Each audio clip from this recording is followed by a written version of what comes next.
Il y a près de 5 ans, le 21 novembre 2019, Mounia venait dans Petite Montre entre amis pour nous raconter sa Patek Philippe en or. C'était à cette époque la première et l'unique femme à venir raconter une histoire de montre dans le plus célèbre des canapés.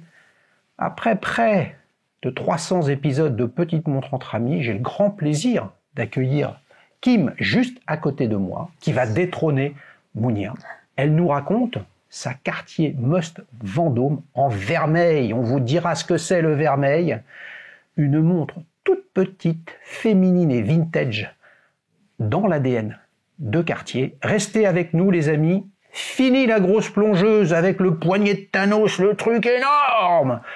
La féminité, les montres plus petites, vintage. On va se régaler toujours avec beaucoup d'émotion. C'est parti pour ce nouvel épisode de Petite Montre entre amis.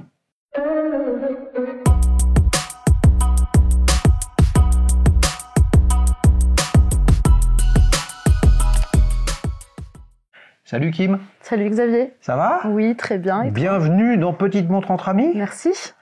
Elle a la pression, les amis. C'est la deuxième femme à venir dans le canapé de Petite Montre entre amis. J'ai été super enthousiaste quand tu m'as écrit. Alors moi aussi, j'ai vraiment été super enthousiaste quand tu m'as répondu. Je m'attendais pas forcément à avoir une réponse. Ah, je réponds toujours, les amis, bien évidemment, mais parfois plus ou moins rapidement. Et là, en fait, j'ai tout de suite vu dans ton message que c'était accordé, comme si c'était une femme qui écrivait. Je me suis dit, tiens, une Cartier, on n'en a pas si souvent, un modèle moins connu. Ouais. Et là, je me suis dit, on va faire un truc top. On s'est régalé au téléphone, on n'a rien préparé de cette émission. Alors, qu'est-ce que c'est que cette petite montre-là ? Alors, c'est mais je la vois pas, elle est toute petite. Oui, elle est petite. Ah, elle est là. Elle est petite, elle est hyper féminine. C'est une Cartier Must Vendôme en vermeil. Et en fait, voilà, moi, je l'ai vue et j'ai eu un coup de cœur pour cette montre. Eh ben, écoutez, c'est une passionnée de longue date d'horlogerie. Moi, je viens toujours avec une montre. J'essaye de coupler un peu ce que je porte, l'humeur du moment ou avec l'invité. Et là, j'ai mis une des rares montres or et acier que j'ai, Biton. J'ai envie de la qualifier unisexe. Après, on verra si c'est un sujet dans l'horlogerie ou pas pour toi, les montres pour hommes, les montres pour femmes, etc. Ouais. Tiens, celle-là, elle est énorme par rapport à la tienne. Est-ce que tu peux me la passer ? Je vais essayer de la mettre, les amis. Oui, bien sûr. J'ai peur que le bracelet soit tout pitchounou. Les Thanos, vous reconnaîtrez, les amis. Il y en a quelques-uns, ils sont venus. T'imagines pas, là, les trucs. Bon, ok, donc je ne peux pas la mettre. Effectivement. Quel diamètre ? Je pense qu'elle fait 24. 24, ouais. Ouais, je pense qu'elle fait 24. Et je pense tout petit. Ouais, c'est petit. Je pense pas qu'il y avait d'autres tailles à l'époque, en tout cas. Alors, tu l'as acheté il y a combien de temps ? Je l'ai acheté il y a un peu plus d'1 an. Ouais. En fait, c'était pas la montre que je recherchais de base. T'as commencé par une déception. Alors en fait, j'avais fait quelques recherches parce que j'avais envie de m'acheter une montre, une jolie montre, une montre plutôt habillée, voilà, quelque chose que je pourrais garder et vraiment qui serait pour moi et qui serait de valeur. Donc j'ai fait quelques recherches et en fait je suis une admiratrice de Cartier, c'est un petit peu dans ma famille, donc mes tantes, elles ont toutes des Cartier, voilà, tout le monde aime bien cette marque dans la famille. Donc j'ai fait des petites recherches de mon côté et puis j'avais trouvé la ronde solo de Cartier que je trouvais absolument magnifique parce que c'est pas une montre très commune non plus, c'est pas une Cartier qu'on retrouve sur tous les poignets. Tout à fait. Et je l'ai trouvée absolument magnifique et en fait je voulais l'acheter, mais elle était plus vendue sur le site de Cartier parce que à l'époque où je cherchais c'était fini quoi. Et tu l'as cherché en or déjà, enfin en or, en vermeil les amis, c'est de l'argent plaqué or. Ouais, voilà. C'est ça. Tu l'as cherché en vermeil, tu l'as cherché en or. Non, tu l'as cherché en plaqué, tu l'as cherché en acier. En acier pour le coup et en petit format aussi parce que j'aime bien les petits formats. Voilà, donc je préfère les petits formats en vrai. Donc je la cherchais en acier et puis comme elle se vendait plus sur le site de Cartier, j'ai décidé d'aller chercher sur un petit peu les sites de seconde main ou même les sites de vente aux enchères. Ah ouais. Et c'est en fait sur un site de vente aux enchères que, en regardant un petit peu, j'ai vu cette montre. Et en fait, tu te souviens du nom du site? Oui, bien sûr, Katawiki. Katawiki, oui, Katawiki. D'accord. Ok. Et c'est quand j'ai vu cette montre que, en fait, je sais pas, j'ai eu un coup de foudre. Comme on dit, un coup de foudre en amour. Bah, moi, j'ai eu un coup de foudre pour cette montre, pour son élégance, pour le travail qui a été mis dedans et pour toute l'histoire aussi qui l'accompagne. Ouais. J'ai adoré cette montre. Je sais pas, j'ai eu un coup de cœur et je me suis dit, il me la faut. C'est celle-là. Ah, c'est bon ça. Ouais. Parce qu'elle a plein de caractéristiques, les amis Cartier. Hein. Alors, oui. Je sais pas si tu m'as pas entendu le dire, c'est que tu ne regardes pas assez les émissions de la chaîne. Mais les chiffres romains et moi, ça fait 2, hein, comme dirait l'autre. Mais là, il y en a pas beaucoup de chiffres romains. Il y a des index assez originaux. Et puis il y a cette je sais pas comment ça s'appelle, je crois que c'est un nom, cette anse centrale. Il y a un type d'accroche spécifique pour les bracelets. Ah, je sais pas comment ça s'appelle. Qui est très différent oui. Ça me fait penser à la Michel Herbelin de mon père, vous voyez, pour tout vous dire. Et donc justement, ça c'est des attributs qui font à la fois la patte Cartier, les aiguilles bleuies par exemple, en forme de glaive très léger, tout à fait.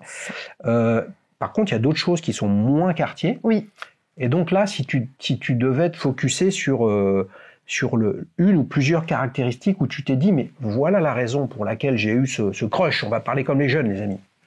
En fait, le fait que j'avais vu d'autres modèles de Moss Vendôme. En fait, Moss Vendôme, ça a été une ligne qui a fait plusieurs modèles. Ce modèle-là existe aussi en noir, donc le cadran à l'intérieur noir, mais sans le petit cercle en or. Ouais. Et en fait, moi, j'ai adoré ce modèle-là pour la simple raison que, donc, d'un côté, il y a pas tous les chiffres romains, et j'en avais vu plusieurs avec tous les chiffres romains, donc il y a plusieurs modèles où on peut voir tous les chiffres romains. Ouais. Et en plus de ça, les nouvelles montres aujourd'hui elles ont toutes tous les chiffres romains. Et j'ai trouvé que celle-là était vraiment originale. Attends, quand tu dis les nouvelles, c'est-à-dire que la Moss Vendôme, ça existe encore, ça? Alors non, les nouvelles, les nouveaux modèles, dans les nouveaux modèles, dans les nouvelles collections, en fait, tu vois tous les chiffres romains. Tous peut-être pas, mais pour réussir à acheter une Cartier sans chiffre romain, les amis, faut qu'ils m'appellent en fait ce jour-là. Tu peux trouver Pacha de Cartier pour le coup. Il y a pas de chiffre romain. Et en fait, moi, j'adore les chiffres romains, mais en même temps, j'ai trouvé que celle-là était très originale parce qu'il y avait des chiffres romains, mais des petits losanges qui remplaçaient certains des chiffres romains. Et j'avais trouvé que c'était très original et très joli. Et la deuxième raison aussi, c'est justement le cercle en or dedans qui, pour moi, fait qu'elle a un caractère élégant qui n'existe pas dans les autres modèles de Most de Vendôme, ou bien dans les nouveaux modèles de Cartier qui sont très beaux mais qui se ressemblent. Et quand tu l'as découvert sur Katawiki, c'est celle que tu as découverte, c'est celle que tu as achetée, ou alors après il s'est passé un peu de temps, t'as réfléchi, t'as pensé, t'as hésité, comment ça s'est fait? Alors j'en ai vu plusieurs en effet, et il y avait plusieurs modèles de Most Vendôme, mais aucune ne m'a tapé à l'œil à un point où je me disais je vais oublier la ronde solo pour acheter une vintage, jusqu'à ce que je vois celle-ci et ce modèle-là, cette version-là. Quand je l'ai vue, j'arrêtais pas d'y réfléchir, d'y penser, et je me suis dit en fait c'est celle qu'il me faut. C'est pas la montre que je recherchais, mais c'est la montre qui m'a trouvée. Ah, c'est une belle façon d'exprimer les choses. C'est une série de signaux faibles en fait. Tu cherches quelque chose et puis découvrir et tomber sur un modèle qui est pas celui que tu cherches. Est-ce que tu as eu le sentiment que ça remettait en question, non pas les certitudes, mais finalement comment tu appréhendais une montre ou un modèle? Et puis à un moment ou un autre, tu tombes sur quelque chose et il se passe quelque chose et puis voilà. En fait, pour moi, une montre, ça a une utilité bien sûr pour donner le temps, mais c'est aussi, et je pense que pour les femmes en général, c'est comme ça. C'est aussi un bijou. Donc c'est quelque chose que je porte aussi, que j'accompagne en plus avec des bracelets couleur or, des bracelets en or et des bracelets plaqués en or, parce que ça fait ça fait très joli, très féminin, et ça complète en fait ces bijoux ces bijoux complètent la montre et la montre complète ces bijoux. Donc pour moi en fait il y a aussi cet aspect bijoux, cet aspect beauté. Pour le coup c'est une quartz, donc il n'y a pas un mouvement non plus très travaillé derrière. Et c'est en fait c'est vraiment pour son design et Excuse-moi, je suis désolé les amis, je t'ai interrompu parce que tu as une précision en fait dans les propos où tu cites des choses très très spécifiques qui sont liées à de l'horlogerie mécanique, tu vois. Oui. Et ce que je voulais te demander, c'est est-ce que ça veut dire que dans cette logique de bijoux, moi qui ai un truc, les amis, vous le savez, moi le bijou pour homme, ça me parle pas du tout. C'est pas comme ça que je regarde une montre, mais je peux comprendre. Ça, c'est ton cas à toi. Mais on va dire que les femmes sont peut-être plus branchées bijoux que les hommes. Enfin, je veux dire, c'est une situation aujourd'hui qui est comme ça. Mais est-ce que ça veut dire que demain, une autre montre, et on en parlera tout à l'heure, il y aura toujours bien évidemment la séquence de ta prochaine montre, que tu pourrais avoir une montre qui a des attributs de bijoux et pour autant être de l'horlogerie mécanique plus noble, plus complexe, plus compliquée, etc.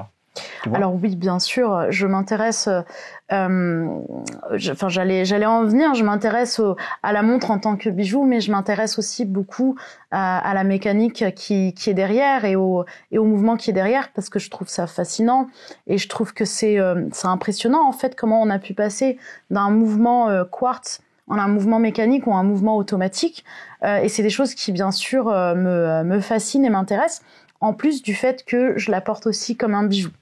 Après celle-là, c'était vraiment pas un choix de mouvement, puisque il n'y a pas non plus un mouvement impressionnant derrière cette montre. C'était vraiment un choix de design, de couleur et de toute l'histoire qui vient avec, parce que pour le coup l'histoire liée à cette montre, je la trouve absolument fascinante. Alors quelle est cette histoire justement?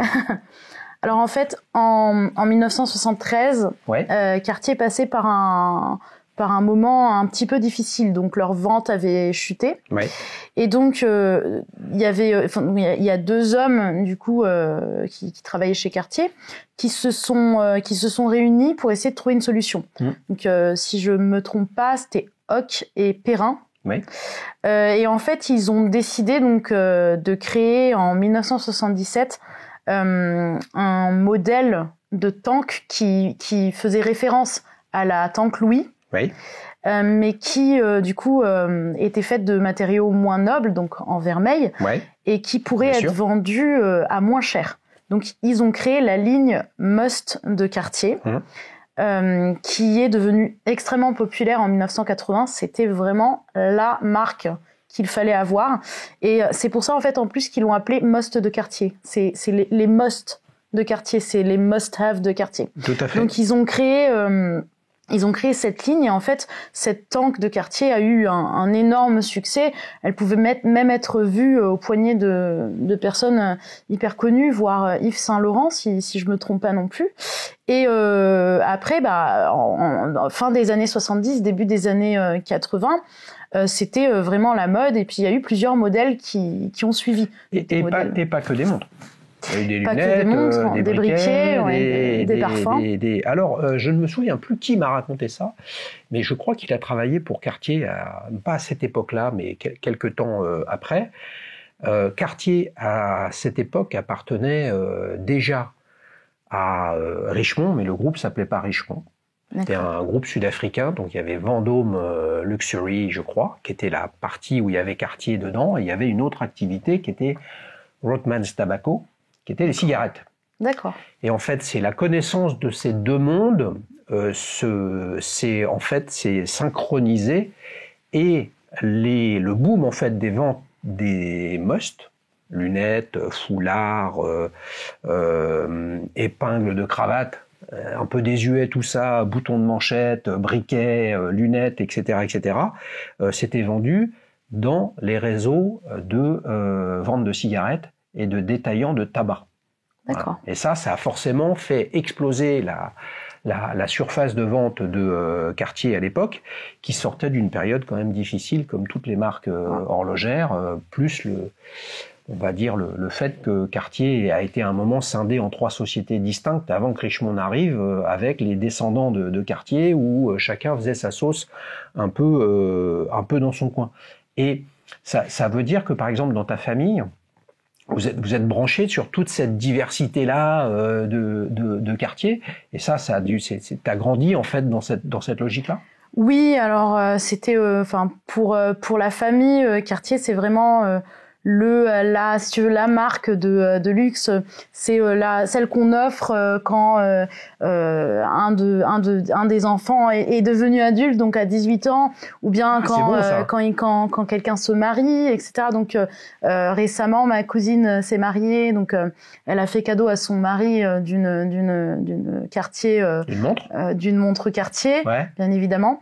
Et en fait, sa mère, donc ma tante, lui a donné sa Cartier à elle. Donc un modèle tank Cartier. D'accord, mais dans ta famille, toute cette relation avec Cartier, c'est Cartier au sens large? Parce que pour beaucoup de gens, les amis, nous on est fans de montres, pour ça qu'on en discute avec toi, Kim, etc. Pour beaucoup de gens, Cartier c'est des bijoux, c'est un joaillier, c'est pas un horloger. Alors qu'au départ, s'il y a bien quelqu'un qui est une marque d'horlogerie, c'est bien Cartier. C'est bien Cartier. Mais c'est globalement plus connu pour ses bijoux. Oui, alors. Chez vous, alors, dans ta famille? Alors, dans ma famille, c'est surtout parce que c'est justement une marque de luxe, si tu veux, mais il y a aussi les bijoux. Ma famille aime bien aussi les bijoux Cartier, donc mes cousines, mes tantes, elles en possèdent. Ouais. Mais pour le coup, les montres, c'était quelque chose aussi d'important chez nous, donc dans la famille. Et c'était important en fait mes tantes, lorsqu'elles ont commencé à gagner leur vie, elles se sont achetées une montre Cartier. Et pour elles, c'était comme un accomplissement. T'en as combien de tantes? J'en ai 3. Alors qu'est-ce qu'elles ont comme Cartier? Ma première tante qui s'appelle, je vais pas dire son nom, je vais pas dire son prénom. Bien sûr. Elle a une ballon ronde, super. Ballon bleu pardon de Cartier, avec le cadran rose à l'intérieur. Ouais. Et en petit format, je pense qu'elle l'a en 33, je suis pas sûre. Mon autre tante a également une ballon ronde, et elle a donné donc sa tank à sa fille lorsqu'elle s'est mariée. Ouais. Et c'était une tank must ou c'était une tank? Je ne suis pas sûre, j'ai pas vu le modèle, donc je suis pas sûre. J'aimerais bien en tout cas demander à ma cousine si c'était une tank must ou une tank. Mon autre tante qui elle a une tank, qui possède une tank, mais pour le coup pas une must, une tank. Voilà. Ok, tu parlais de Pacha tout à l'heure. Qu'est-ce qui fait qu'à un moment t'as été en contact, ou t'as vu, ou t'as eu dans ta famille, il y avait une Cartier Pacha aussi? Non, absolument pas. J'ai pas vu de Pacha dans ma famille. Ils ont toujours été sur les chiffres romains. C'est ce qui m'a aussi, ils m'ont aussi transmis cet amour pour cet ADN. Voyez, voilà, les amis, on n'est pas dans la même équipe on est dans Petite Montre entre amis, mais on n'est pas dans la même équipe. Moi, je suis clairement pas dans l'équipe des chiffres romains, mais un jour ou l'autre, ça arrivera. Il y a quelques modèles parfois que je vois avec des chiffres romains très très très graphiques, qui sont plus là pour utiliser des droites, faire des projections, etc., plutôt que simplement afficher un numéro. Mais encore une fois, chacun son truc, bien évidemment. Si on revient à Katawiki, t'avais déjà acheté sur Katawiki avant? Non, c'était vraiment ma première fois. T'es arrivé sur Katawiki un peu par hasard, ou tu t'es dit non mais tiens, je vais regarder ce qu'il y a aux enchères? Pardon. Alors en fait, je parlais de montres avec mes collègues. Ouais. Et puis il y a un collègue qui m'a dit pourquoi t'irais pas voir sur Katawiki, il y a souvent des bons deals, tu peux même trouver des Omega à vraiment pas cher. Et donc je me suis dit pourquoi pas essayer. Et puis j'ai traîné sur le site pendant un moment. J'avais même pas mis ma carte de crédit pour le coup, parce que je m'attendais même pas à trouver ce que je voulais dessus. Ouais. Et quand j'ai vu cette montre, je me suis dit, ça y est, c'est celle que je veux, c'est elle. Mais donc c'est une enchère. Donc ça veut dire que t'avais, à un moment, tu t'es dit, c'est celle-là. Il restait 3-4 jours. C'est ça. Comment ça s'est fait? Tu l'as acheté au prix dans la fourchette? Tu l'as acheté plus cher? T'as hésité? Alors, quelqu'un qui arrêtait pas d'enchérir par-dessus toi, comment ça s'est fait? Alors oui, en fait, l'estimation, elle était à plus que ce que je n'ai payé pour la montre, donc j'étais quand même contente d'avoir fait cette bonne affaire. Mais oui, je me suis assez disputée avec, enfin disputée, on va dire. Il y avait une personne qui aussi misait sur cette montre, mais qui a abandonné au bout d'un moment. Et c'est comme ça que j'ai pu l'avoir. Tu l'as eu. Mais en fait, ce qui est drôle dans ça, c'est que je me disais à chaque fois, mon maximum, ça va être tel. Mon maximum, ça va être tel. Et à chaque fois, je me disais, non, mais allez, je vais mettre 25 de plus, 25 de plus, 25 de plus. Jusqu'à la fin, j'ai mis 700 € et puis j'ai eu cette montre. Ouais. Et donc, pour que chacun apprenne, pour ceux qui sont pas allés sur Katawiki, sur les 700 €, tu as eu des frais? Oui, j'ai eu des frais de transport. Frais de vente? Frais de vente et frais de transport aussi. Donc tu l'avais jamais essayé cette montre? Non, je l'avais jamais essayé. Voilà. Et un jour elle est arrivée. Alors est-ce qu'elle est arrivée avec sa boîte rouge? Oui. Ouais, elle avait ses papiers. Elle avait ses papiers, elle avait super, tout. La boîte rouge, etc. Oui. Et alors, est-ce que tu arrives à te souvenir précisément de la première impression quand tu as ouvert la boîte? Oui. Qu'est-ce que tu t'es dit?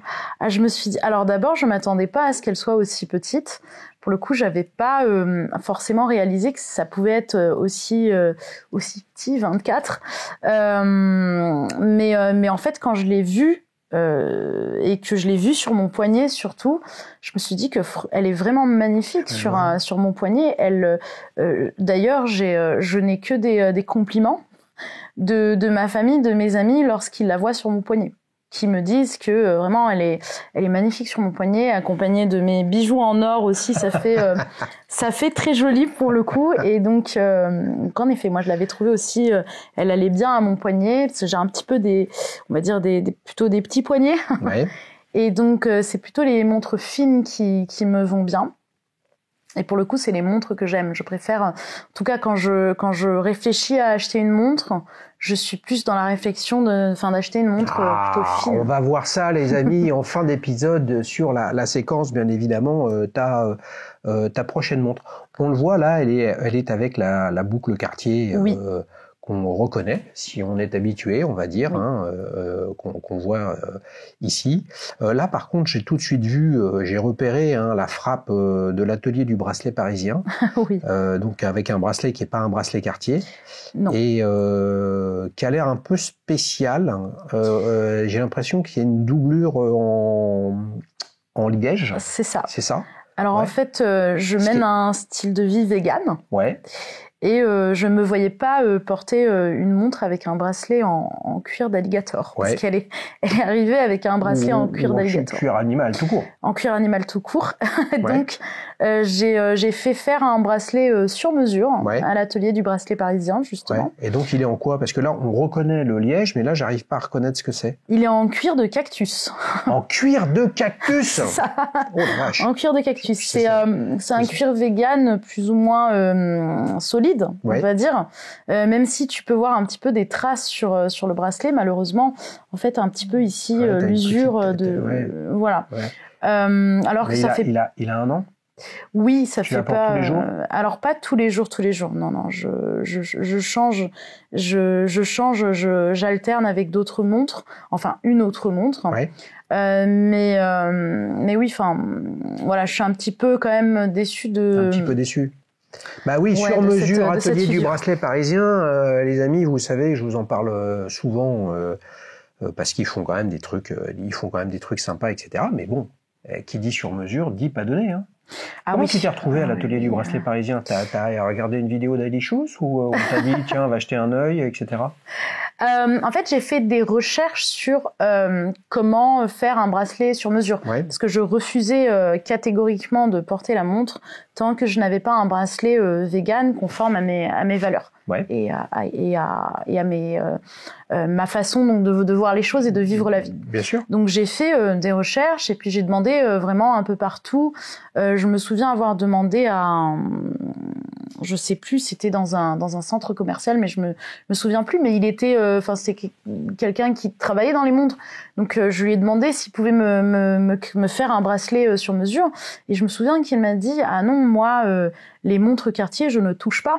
parce que c'est très particulier et parce que si du coup je ne sais pas remettre en fait les clous de Cartier pour te créer le bracelet. Mais c'est lui qui m'a indiqué, il m'a dit bah en fait je peux te donner une adresse sur Paris. Il t'a envoyé place du marché Saint-Honoré. Voilà, c'est ça, chez ABP du coup. Tu te souviens ce qu'ils avaient d'autre au-delà du cuir de cactus? Ils avaient des trucs qui plutôt en tissu si je me trompe pas. Ouais. Et j'avais envie d'avoir un look un peu plus habillé, qui donnait en fait comme si c'était du cuir, mais pas du cuir. Et en fait, que ça me permettait de la porter et en mode sport, avec un jean, une chemise, et en mode soirée, en jolie robe, là, avec des talons. C'est vrai que tu aurais mis ça avec un tissu, ça aurait été un peu difficile. Là, on est dans la séquence de Top Chef avec trompe-l'œil, ou comment ils appellent ça, où il faut faire une recette où on te fait croire que c'est un plat alors qu'en fait ça en est un autre. Et c'est vrai que là c'est assez bluffant en termes de look. Et puis après, ce qui compte, c'est que toi, en fait, ça corresponde à ce que tu recherches. C'est ça. Oui. Est-ce que tu serais allé non, c'est pas vegan ça, le cuir de poisson. Non, c'est pas vegan, reste... c'est pas vegan. Il est complètement à l'ouest, le gars. Hein. Non, mais c'est pas facile. Hein. Mais ça veut dire que t'aurais pu, moralité, vraiment ne pas la porter tant que t'avais pas un bracelet. Oui. Ok. Ah oui, je suis même partie chez Cartier, je suis même allée chez Cartier pour leur demander s'ils pouvaient eux-mêmes parce que en fait maintenant avec les nouvelles montres, ils ont des bracelets en cuir végétal. Je pense que c'est en cuir de pomme si je ne me trompe pas, et je suis allée chez eux pour leur demander mais ils n'avaient pas pour la Vendôme. Alors non, ils avaient plus pour ce modèle-là et ils n'en faisaient pas pour ce modèle-là. Ok, je comprends. Donc malheureusement, j'ai dû aller voir ailleurs pour pouvoir faire ce bracelet. Alors un peu d'histoire, les amis. La première montre, c'est l'histoire qui le dit. Après, est-ce que c'est la bonne ou pas? La première montre qui a été équipée d'un ruban pour justement être portée au poignet, donc là on est bien avant la Cartier Santos Dumont, etc. C'était la Breguet Reine de Naples, que la petite sœur de l'empereur Napoléon Ier, Caroline Bonaparte, donc Caroline Murat, avait commandé à Breguet.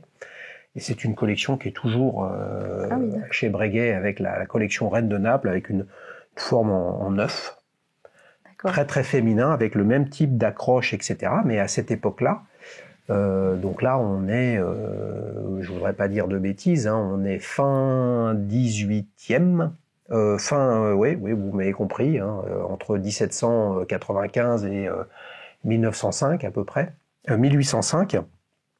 Et là, l'idée, c'était de pouvoir porter, c'est devenu des Reines de Naples après, hein, mais c'était de pouvoir porter des montres qui n'étaient pas faites pour, au départ, pour être plus précises que ça, parce qu'elles ne l'étaient pas. Et c'est en fait les femmes qui ont commencé à porter des montres autrement que dans une poche, et qui ont commencé à les montrer, et que c'est arrivé au poignet, etc., etc. Et donc, c'était des rubans. Donc un ruban, c'est en tissu, c'est cousu, c'est tissé, etc., etc. Donc tu as eu une belle boîte, tu as eu tout ce qu'il faut. Premier coup d'œil, super réussi, mais tu as quand même eu un petit doute sur le fait qu'elle était toute pitchoune. Qu'elle était un petit peu petite, oui. Je m'attendais en fait à ce que ça soit un tout petit peu plus grand en fait, parce que sur les photos sur Katawiki, en fait ils prennent des photos de façon à ce que tu puisses vraiment la voir clairement, et puis tu as l'impression qu'elle est quand même un peu plus grande. Parce que pour le coup j'avais vu les modèles chez Cartier qui aujourd'hui sont quand même un peu plus grands. Je ne pense plus qu'ils ont. Je suis assez d'accord. Je pense pas qu'ils ont cette taille encore. Ouais, je pense ça ressemble à. Tu sais de quelle année elle est? Aux alentours des années 1980. Donc c'était 1977, c'était la Tank Must, et après ces modèles-là ont suivi donc plusieurs modèles de Vendôme, donc en ronde ou en tank, enfin en modèle rectangulaire. Donc ça doit être à peu près dans les années 1980. C'est intéressant. Il y a presque des courbes, je trouve, qui se croisent entre la course à l'armement, j'appelle ça comme ça, des grosses montres pour mecs qui est en train un peu d'être derrière nous, et on va sur des choses un petit peu plus petites, Alors que je pense que les montres pour femmes maintenant qui sont commercialisées et marketées pour femmes, après on verra qu'est-ce qu'une montre pour femmes ou pas d'ailleurs, elles sont en train de devenir plus grandes avec ce qu'a fait Dior, avec ce qu'a fait Chanel, avec sa J12, etc. Et là c'est vrai que moi j'ai l'impression de voir effectivement une montre pour dame, dans le sens de ce qui était imaginé à l'époque. C'est-à-dire, faut que ce soit beau, faut que ce soit plat, faut que ce soit précieux, etc. Et puis le reste, ça n'a pas beaucoup d'importance, quoi. Tu vois ? C'est vrai. Mais là, t'as la spinelle bleue, Cartier. Ça, c'est important, ça. Que j'ai fait changer d'ailleurs. Ah, c'est vrai ? Parce que en fait, justement, elle est arrivée un petit peu cassée.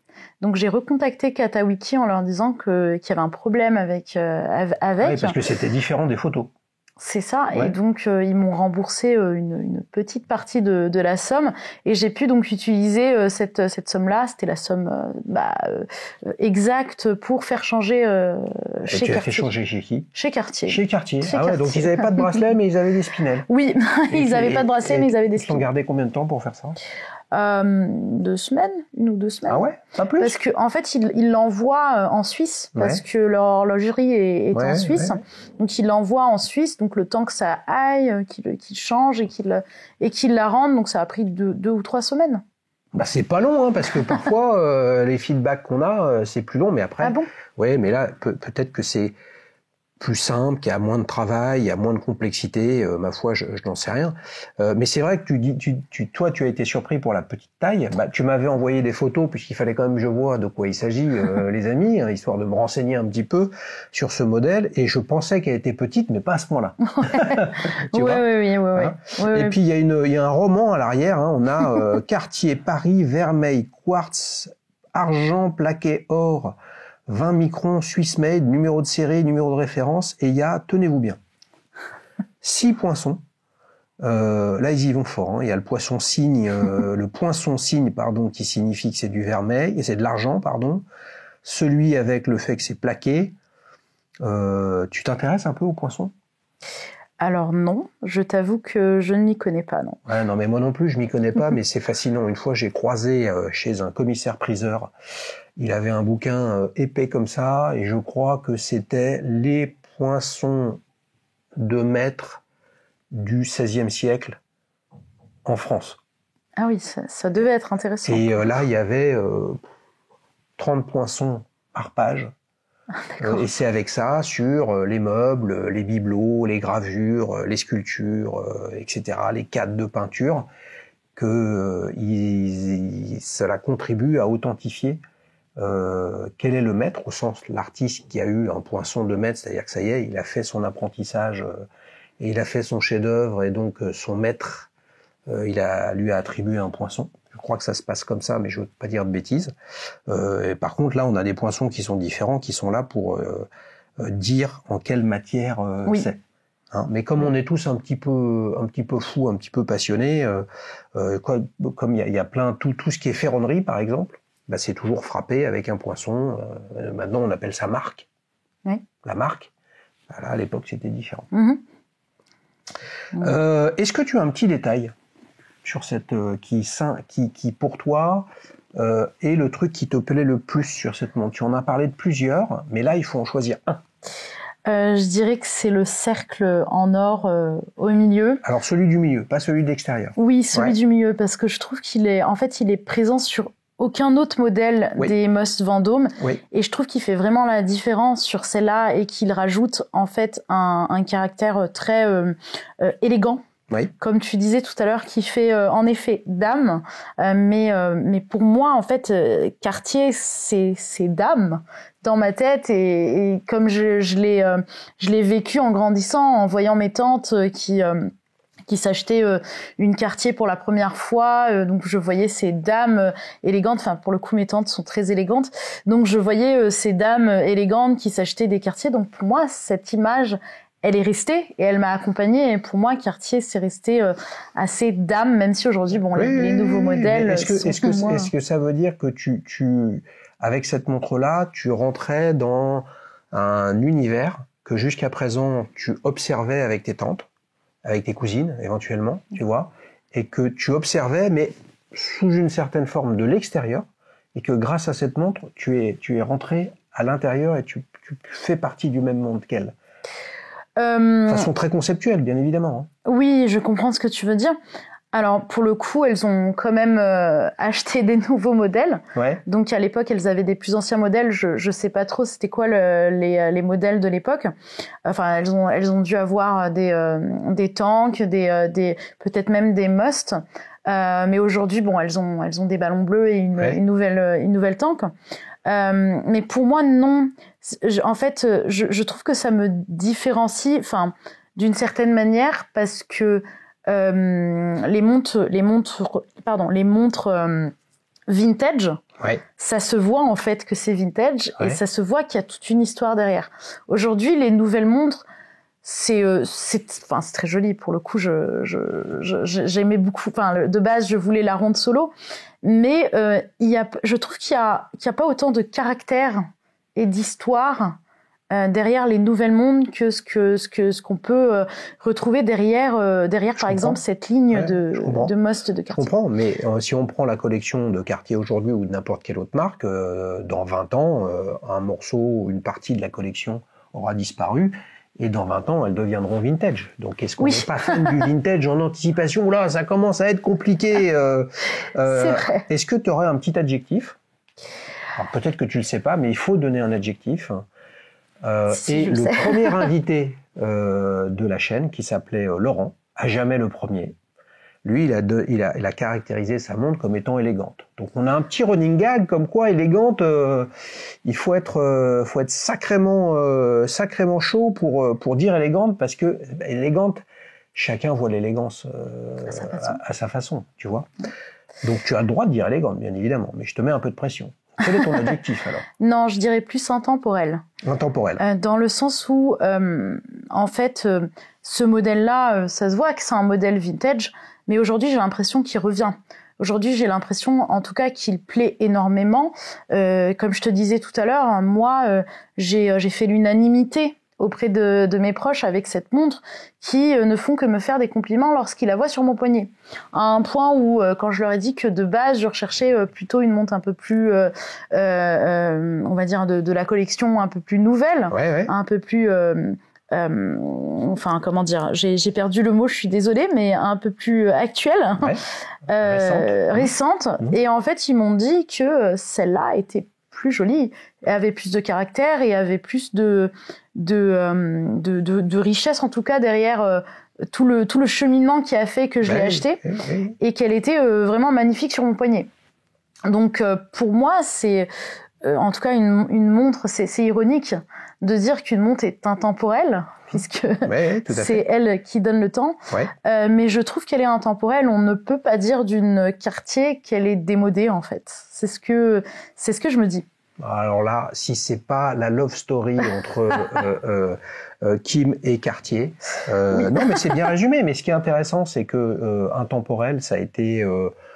Alors je peux pas tout me souvenir, les amis, à force, même je commence à me demander si je perds pas la boule, mais je peux pas me souvenir de tous les adjectifs qui ont été cités par des invités, mais il y en a eu plusieurs des intemporels. Et ce qui est drôle, c'est que même si je les ai pas en tête, là, si on met les 5 montres intemporelles en question, on va bien voir que c'est l'association de la carpe et du lapin, ça n'a absolument aucun rapport. Et c'est ça qui est intéressant, en tout cas, c'est que moi je veux véhiculer avec Daily Shoes, que ce soit sur la chaîne ou que ce soit sur la plateforme. D'ailleurs, les amis, si vous voulez que d'autres invités viennent sur la chaîne, c'est le moment de claquer un like, ça vous prend 2 secondes, et si vous n'êtes pas abonné, c'est le moment de le faire. C'est que c'est justement cette complète diversité, plein de montres différentes, des générations différentes, alors plus souvent des mecs que des nanas, certes, mais avec des goûts et des couleurs qui vont dans tous les sens.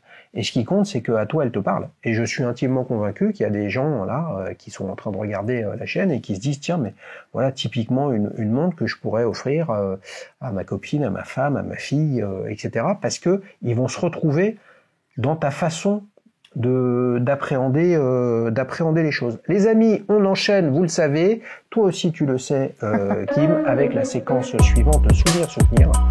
Alors je suis désolé, mais d'habitude je demande toujours quel est l'âge de l'invité. Normalement ça se fait pas, hein, je suis un peu vieille génération, mais quel âge as-tu? J'ai 35 ans. 35 ans. 35 ans, donc tu as cette montre, tu l'as eue à 34 ans. Tu vois, j'ai suivi. Est-ce que tu te souviens, qu'est-ce qui... Enfin, on comprend qu'il y a quelque chose dans la famille, oui. mais tu aurais pu ne pas être préoccupé du sujet, etc. Et qu'est-ce qui t'a amené à l'horlogerie? Parce qu'on voit bien dans les termes que tu cites que c'est pas simplement le bijou, c'est aussi la montre. Oui, c'est aussi la montre. En fait, j'ai toujours aimé avoir quelque chose sur mon poignet. Ouais. Donc une montre sur mon poignet. J'ai toujours aimé avoir le temps. C'était important pour moi de pouvoir avoir le temps, de pouvoir savoir combien de temps je passais à faire tel ou tel ou tel pour pouvoir organiser les choses. Et j'avais... Une vraie ingénieure. Oui, une vraie ingénieure. Et j'avais commencé très classique, hein, avec des Swatch que mes parents m'offraient, des jolis Swatch. J'en avais une, je ne me souviens plus du nom du modèle, mais j'essaierai de voir pour t'envoyer en tout cas une photo si tu le souhaites, que je trouvais magnifique. Elle était cadran gris. Enfin, je veux dire le cadran à l'intérieur, il était noir, mais voilà, c'était gris, donc et dedans il y avait pas les chiffres ni rien, c'était juste noir. Et je la trouvais absolument magnifique, et mes parents me l'avaient offert et je l'ai portée pendant très longtemps. Et en fait, j'ai commencé à faire des recherches sur les montres un peu plus... je sais pas pourquoi j'avais une attirance sur un peu plus luxueuse, un peu plus habillée, un peu plus. Et pour le coup, j'ai recherché parce que j'aimais bien Swatch. Et à l'époque, c'était peut-être l'une des seules marques que je connaissais bien, donc avec Casio. Mais j'étais plus intéressée par les Swatch parce qu'elles étaient quand même plus jolies, on va dire. Et donc elles étaient plus exubérantes, plus diverses, même si Casio ils en ont fait des bariolés, etc. Mais à un moment ou un autre, il y a des boutons, il y a un écran LCD. Les Swatch, c'est parti dans tous les sens. C'est ça. Avec des milliers de différentes, quoi. Donc la suivante, ça a été une Swatch encore? Alors non, parce que je n'ai jamais pu justement acheter la Swatch dont j'ai toujours rêvé. J'ai fait des recherches sur Internet et j'ai trouvé une Swatch qu'on appelle la Swatch Luar Moonphase. C'est une Swatch. Alors aujourd'hui, il y a Omega et Swatch qui ont fait une montre, une Moon Swatch ensemble, qui ressemble à celle que je voulais que je voulais quand j'étais plus jeune. Attends, Luar ou Lunar Moonphase? Non, Luar. Luar.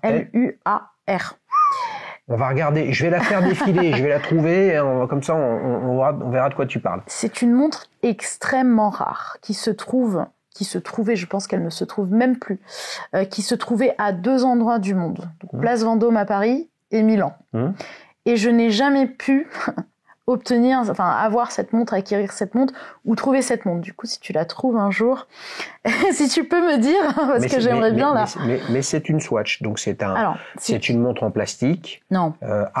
C'est une montre spéciale, hein, Swatch de luxe pour le coup. C'est plus luxueux que les Swatch que tu peux retrouver généralement.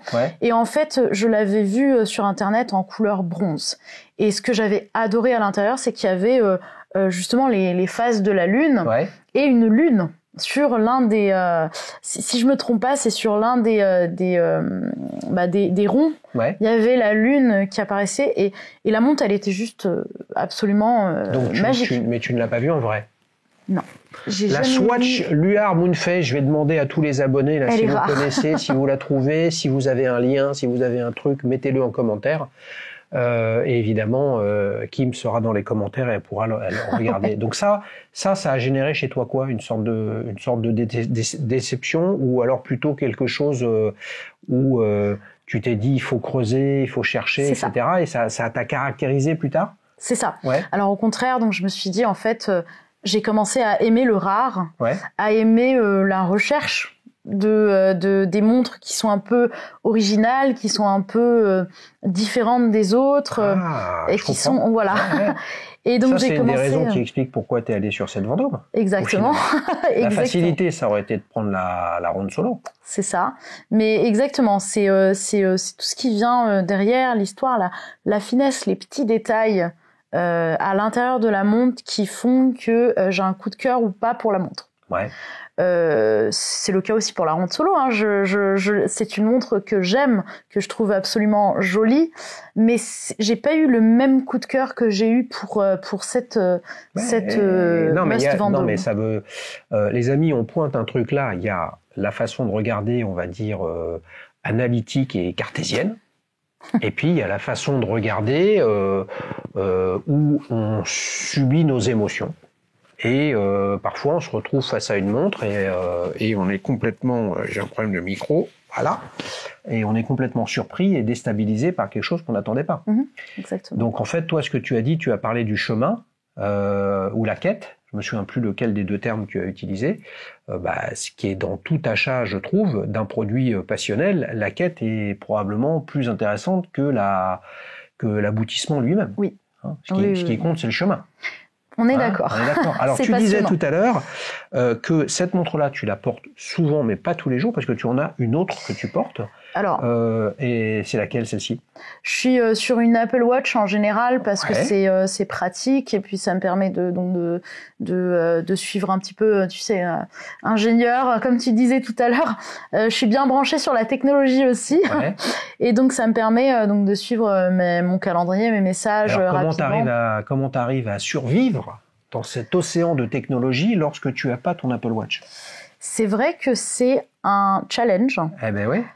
Pour lequel j'essaye de trouver des solutions, mais j'ai pas non plus envie de porter deux montres. Voilà, c'est pas très joli. Mais pour moi, le coup, j'ai pas trouvé la solution.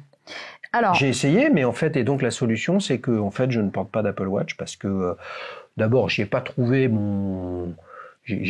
d'intérêt sur la dimension alerte, notification, technologie. Apple Watch version 1, hein, ils sont à la combien? 6, 7? 9. J'ai la 9, moi. La 1. Et la 1 ne marche plus. On peut plus la synchroniser ni rien. Il faut la mettre au musée. Hein. Merci l'obsolescence programmée. Alors que la Tank Must Vendôme, même à quartz, on lui change la pile et en 2390, elle fonctionnera toujours. Mais c'est ça en fait. Si tu as un truc électronique et branché et que tu le portes une fois un jour sur 3, en fait, ça fonctionne pas. Alors, j'ai trouvé une solution qui n'est pas non plus la meilleure solution. Pour le coup, moi, en fait, ma Apple Watch, la fonctionnalité dont je me sers le plus dedans, c'est le paiement. Ouais. C'est hyper facile. Tu vas au restaurant, tu finis de manger, hop, Apple Watch. Ce que j'ai fait, c'est que j'ai acheté un petit cover pour la porter autour du cou. Et donc, tu portes un Apple Watch autour du cou? Parfois. Ah, ok. Je porte mon Apple Watch autour du cou parfois. Et quand j'en ai pas envie ou quand j'ai des habits un peu plus serrés ou des habits j'ai pas forcément envie qu'on voit le gros fil noir de mon Apple Watch,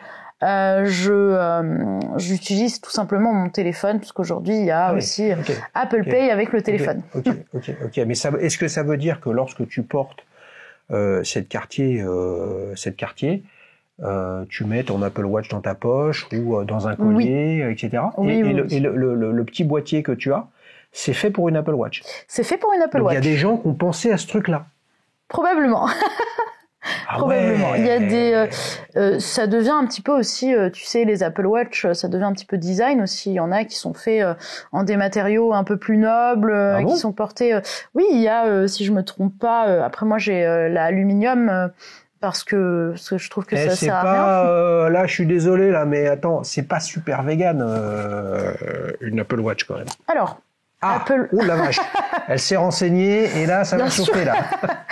La nouvelle Apple Watch, pour le coup, celle que j'ai achetée, c'est le premier produit neutre en carbone d'Apple.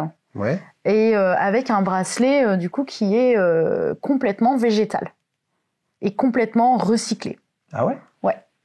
Et l'aluminium de la montre est aussi recyclé. Non, mais pour ma gouverne personnelle, bilan carbone neutre ou vegan, c'est deux sujets qui n'ont rien à voir.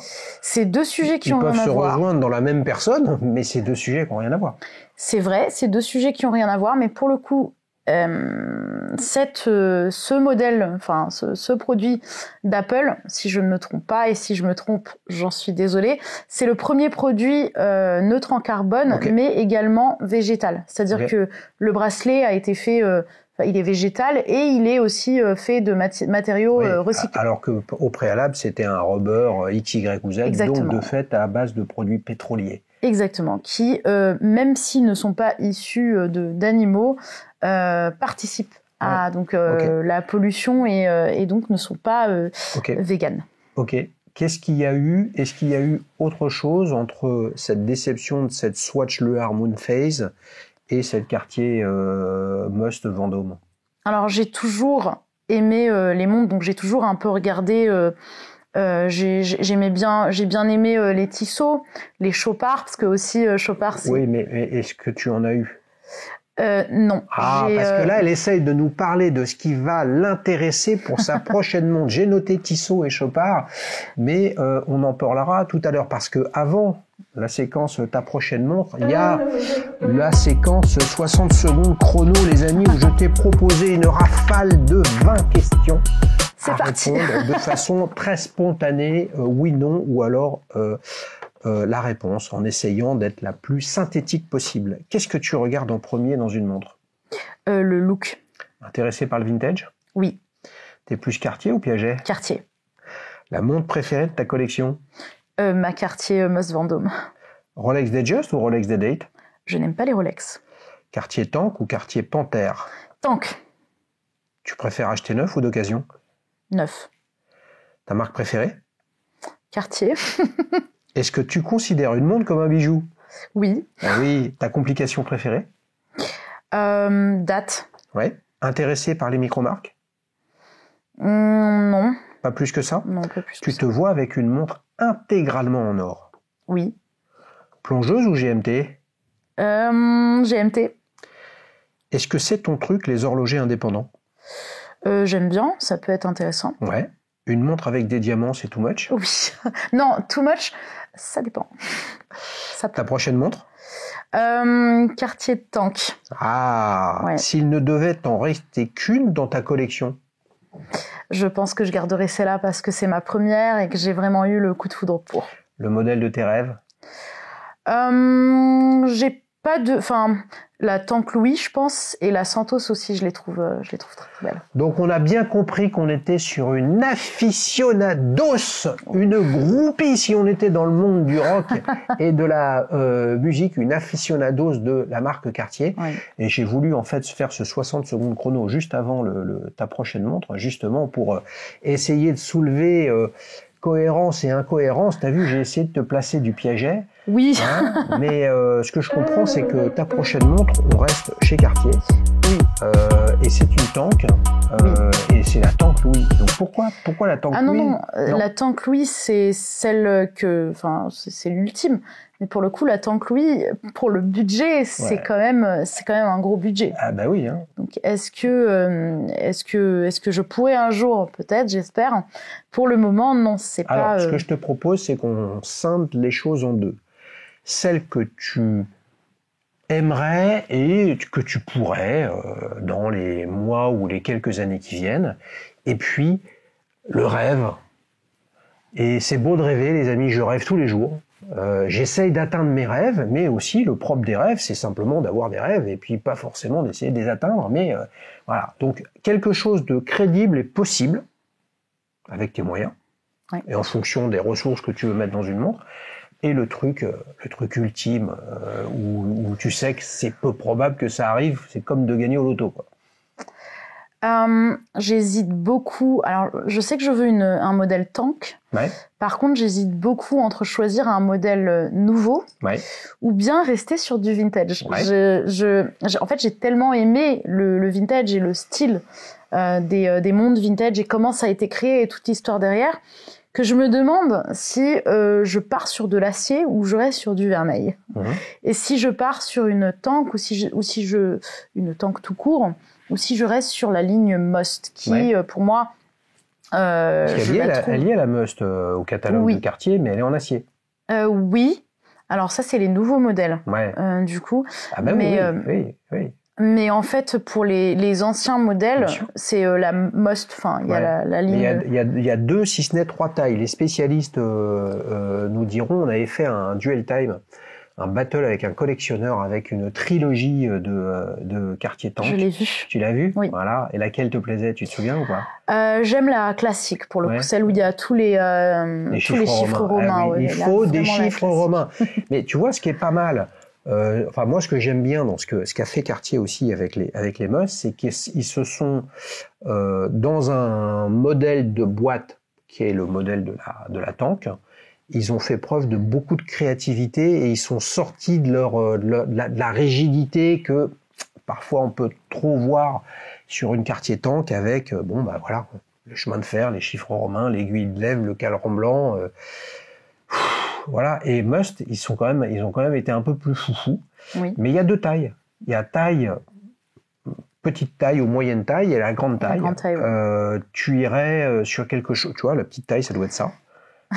Est-ce que tu irais sur quelque chose de plus grand? En fait, il faudrait que j'essaye sur mon poignet. Ouais. Il faudrait que je vois ce que ça donne justement sur mon poignet. Après, moi, j'aime bien en général la finesse, les petits poignets, petites montres.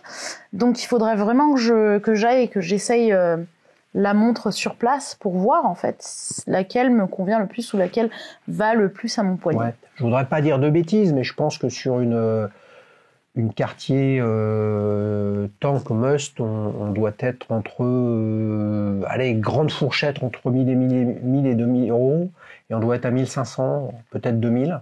Tu parles d'une Must? Ouais. Oui, aux alentours de ces prix, ouais. Mais il y en a beaucoup en vente aux enchères. Il y en a beaucoup. Il y en a beaucoup, mais j'hésite parce qu'il y a aussi le concept de Solarbit dans la nouvelle montre qui me plaît bien. Oui. J'ai bien aimé qui a un bracelet vegan.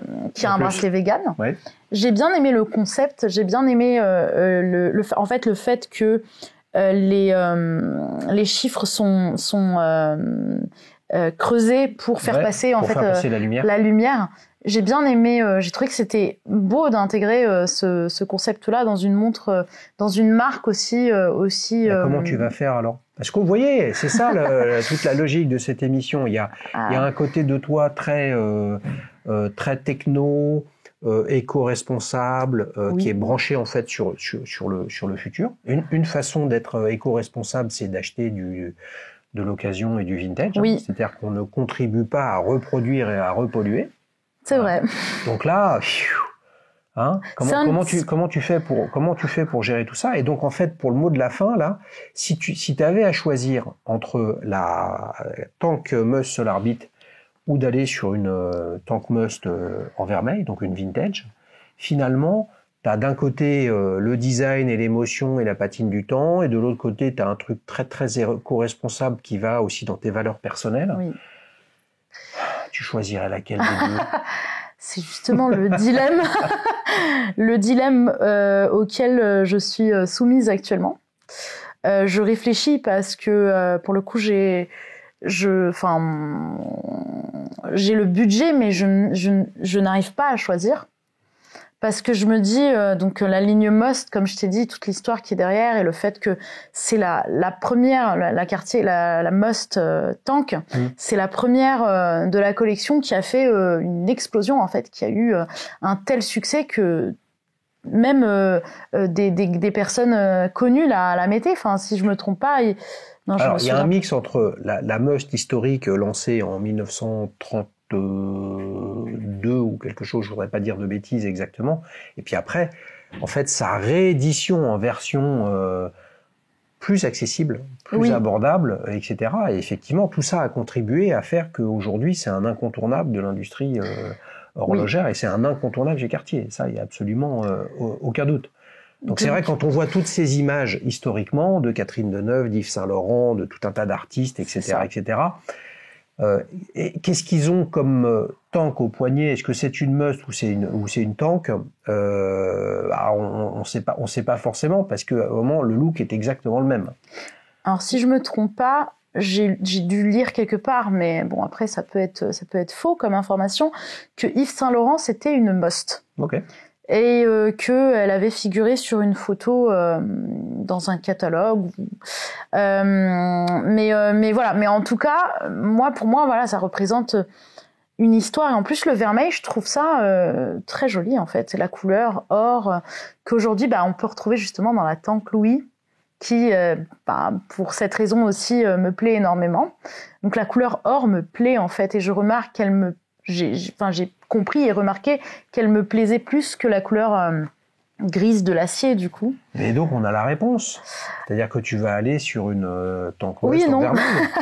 Ah oui, oui, mais si non. c'est cette couleur justement qui t'attire. J'aime aussi le concept de SolarBit, le fait que la montre se recharge à la lumière. Je trouve ça vraiment intéressant. Oui, mais pour les besoins de l'émission, il faut trancher. Tu vois, que toi tu y réfléchisses, d'accord. Mais imagine là, tu dois prendre la décision maintenant parce qu'après on va à la boutique Cartier ou chez un distributeur Cartier pour choisir soit la SolarBit parce que tu veux l'acheter neuve, en considérant qu'elle soit en stock, hein, on ne sait plus maintenant ce qui est en stock ou non, ou alors je te mets en contact avec 2-3 spécialistes de montres Cartier vintage, et ça, des Tank, des Santos et des Must, ils en ont à tour de bras, parce qu'en fait, ça a été beaucoup fabriqué. Alors, attention, à 3, tu nous dis laquelle? 1, 2, 3. SolarBit. SolarBit, et ben voilà. La jeune génération, faut se projeter sur l'avenir. C'est vrai que c'est un modèle qui en soi est intéressant. Oui. Et je crois qu'ils continuent à la commercialiser. Oui. Et puis ils alignent les planètes entre guillemets, entre la durabilité en termes de fonctionnement. Là où c'est pas super clair, c'est comment tu vas changer la pile. Parce que ça, c'est puisqu'elles dureront 10 ou 11 ans. Oui. En termes de capacité à se recharger, bien que l'énergie provienne des photons. Et puis il y a ce bracelet vegan qui là, toi, te parle. Oui, pour le coup, oui. C'est intéressant pour moi, en effet, justement aussi. Eh ben les amis, on s'est régalé. Qu'est-ce qu'il faut dire à toutes les nanas, les femmes, je sais pas comment les appeler, mesdames. Quand est-ce que vous postulez? C'est simple, www.dailyshoes.fr. On remplit un formulaire. On écrit, on a une réponse, on discute et on vient discuter et partager ce qui nous intéresse, ce qu'on aime. Ce qu'on sait ou pas n'a pas d'importance. Ce qui compte, c'est que toi, t'aimes ta montre. Ah oui, beaucoup. Vraiment beaucoup. Et tu nous as raconté pourquoi. C'est à la fois une affaire de famille, une affaire de design, une affaire de bijoux. Et puis, c'est ton style. C'est surtout mon style, oui. Et ben voilà, si vous êtes reconnus dans ce témoignage, franchement les amis, c'est le moment d'aller regarder au sein de la collection Must historique, il n'y avait pas que la Tank, il y avait aussi le modèle Vendôme que nous a présenté Kim. Merci beaucoup. Merci à toi. Salut les amis, ciao ciao.